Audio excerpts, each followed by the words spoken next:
So to get things started here, I need to injure him. And I'm going to do that by driving in and striking him twice at the same time. So I'm going to be hitting him with the front part of my elbow right here, on the back part of the ulna bone, to the side of the neck to get the reaction to being struck to the side of the neck, which is going to give him tunnel vision, start him fainting.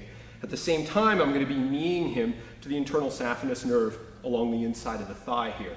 Now, both of these strikes essentially start out lateral, so I need to get the kinetic energy to make these strikes nice and hard to do the damage and to deliver the trauma I need by moving my body weight into him.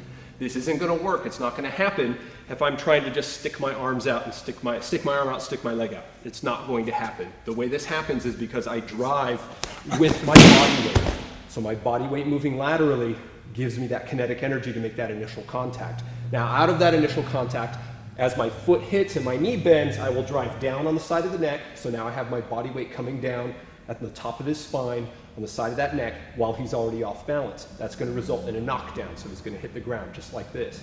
Now from here, because my next two targets are on the back, I want to roll him over. And I'm going to do that by taking advantage of the leg that's right here. I'm just going to step up, grab a hold of the crook of the knee, and I'm going to pick that crook of the knee up, take it to my hip here, and then I'm going to rise up and push on the foot to just simply make a lever, nice big lever out of his leg there, to get a rotation inside the pelvis to flop the guy over, just like this. It's extremely artless and easy and simple. If you want to think about it another way, just pick up the leg and throw it over to the other side, the guy will flop over. Because what we've done so far, hitting him in the side of the neck, numbing the leg, making him smack his head on the concrete, he's here, and pretty much I can do whatever I want to him at this point, because remember, injured people are helpless. So now I want my last two targets. I'm going to step up here and get a knee drop to break off his coccyx, his tailbone.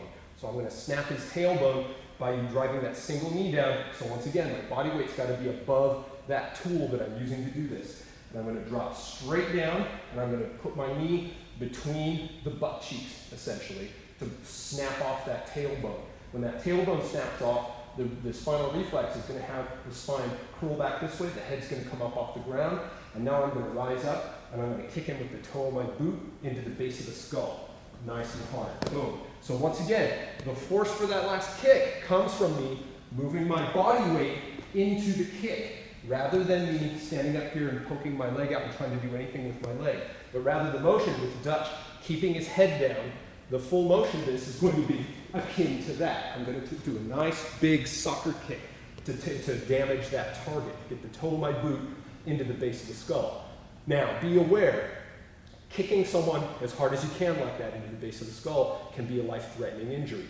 If you don't want to kill the man, don't use that target in that manner. Now from here, once I've kicked him in the base of the skull, smacked his face into the concrete, now I'm free to go into his friends or out the door.